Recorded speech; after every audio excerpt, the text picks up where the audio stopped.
Hello guys, welcome to the Quarantine Home Cook.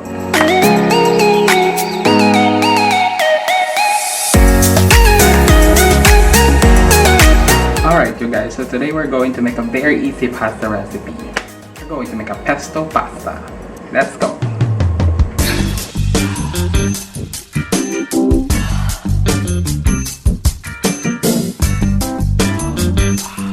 Alright, so para sa ating pesto pasta, I'm gonna be using a penne. So this is 500 grams. We're just going to use half of this, so 250 grams. We have a boiling water here. So let's start. Inside we have a boiling water. Dito natin lulutuin yung ating pasta. Like I said earlier, we're going to use a penne. For this is 500 grams. We're just going to cook half of it.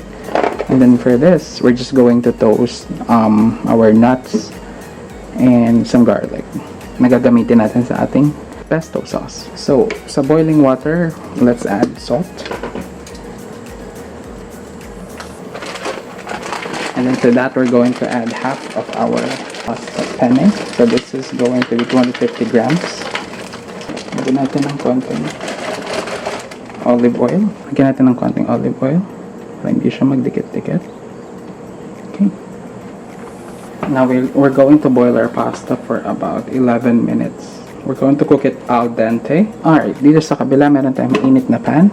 We are going to add 1/2 cup cashew nuts. So half cup is salted. With that, we're going to add 2 garlics. So ito-toast lang natin siya.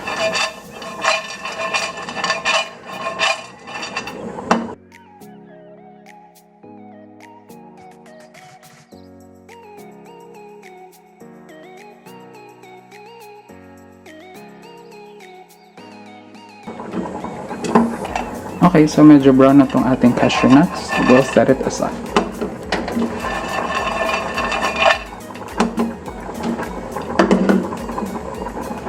Hayaan lang natin maluto yung ating pasta on the left side. Now, while we're waiting for that, we're going to prepare the pesto sauce. Alright, so we have here our blender and our basil. We also need Parmesan, grated Parmesan, and olive oil. Okay, so the first thing that we need to do, ito yung toasted natin na garlic and cashew nut. So lalagyan natin siya dito.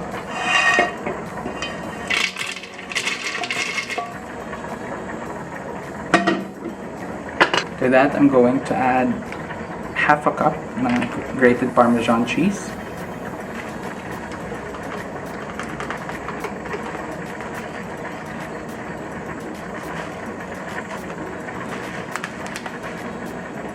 Alright, so this is half a cup grated Parmesan cheese.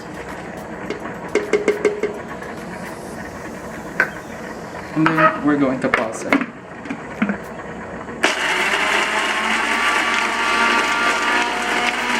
Lagyan ko lang siya ng konting olive oil. We need about half a cup olive oil here.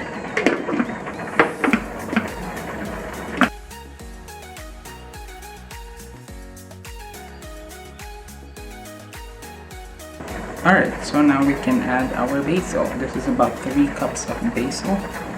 And then olive oil. This is about half a cup ng olive oil.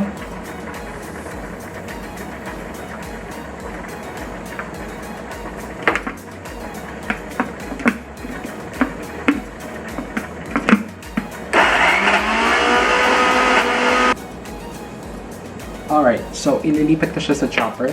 Nilipat ko siya sa chopper kasi parang hindi siya kaya ng blender. Kasi I used to do it here. Pwede rin siyang gamitin sa blender, but apparently medyo mahina yung blender. So let's go ahead and make our pesto here instead in the chopper. Okay? So let's continue. Tinransfer ko na siya.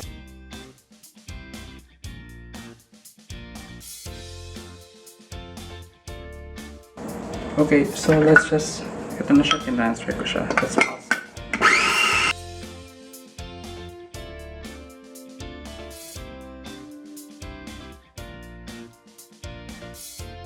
We only need about 2 cups of basil.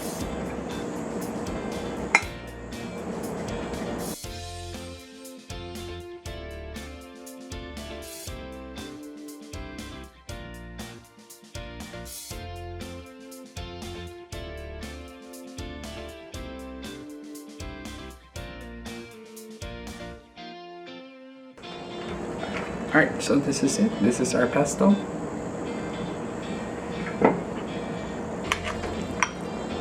As you can see,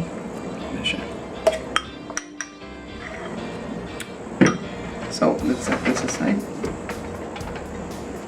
Okay, so this is our bowl. Ito yung ating penne.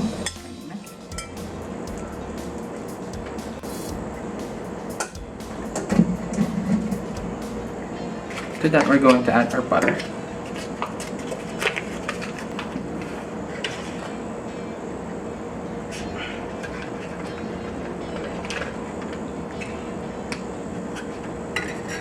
So we're just going to add water here.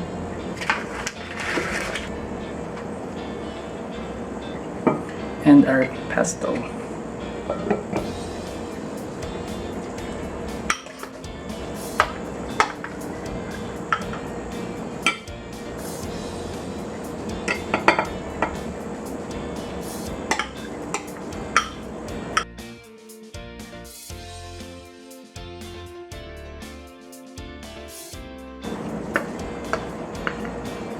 Now we're going to mix this.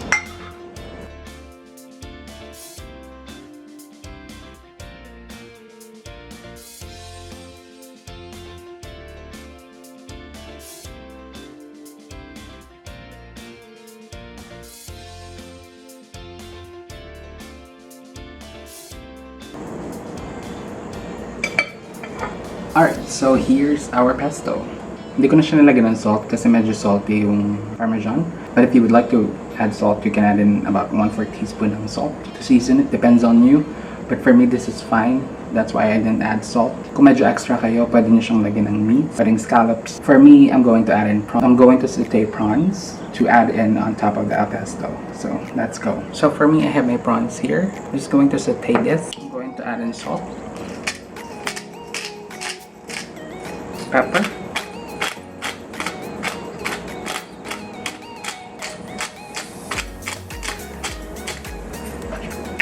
and lemon juice.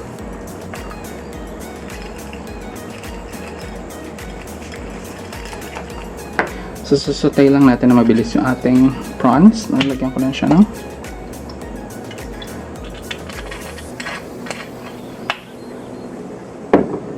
oil.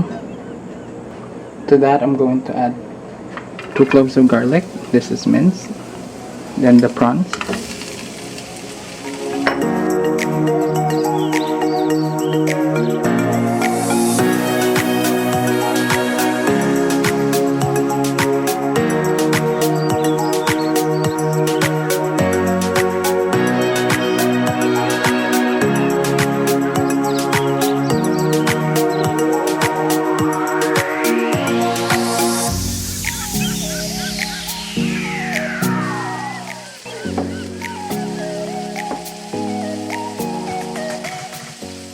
And then that's it. It's done.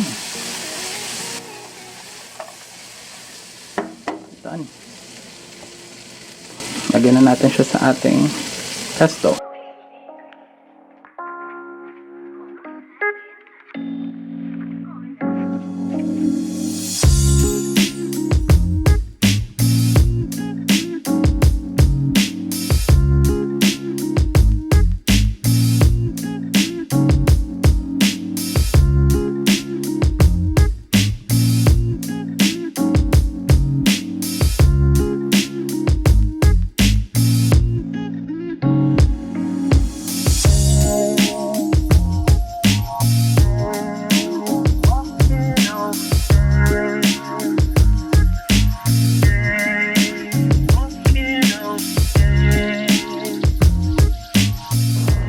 So, tasting.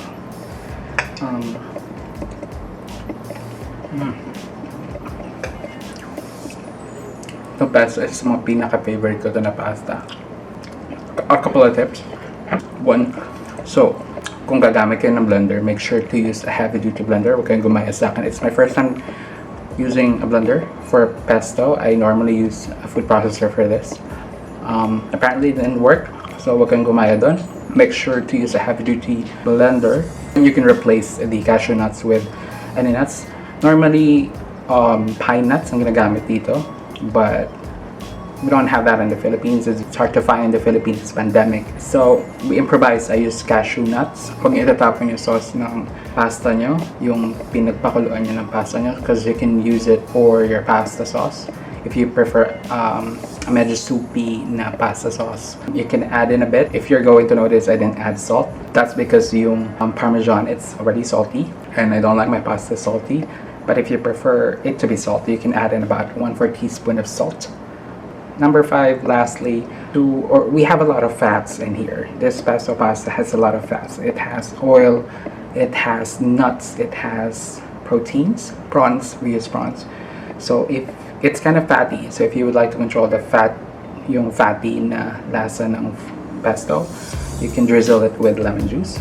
As for your proteins, you can use, different proteins. You can use scallops, you can use prawns. You can probably use tuna, you canned tuna. Yeah, that's it. I hope you enjoyed making pesto pasta with me today. Yeah, adios.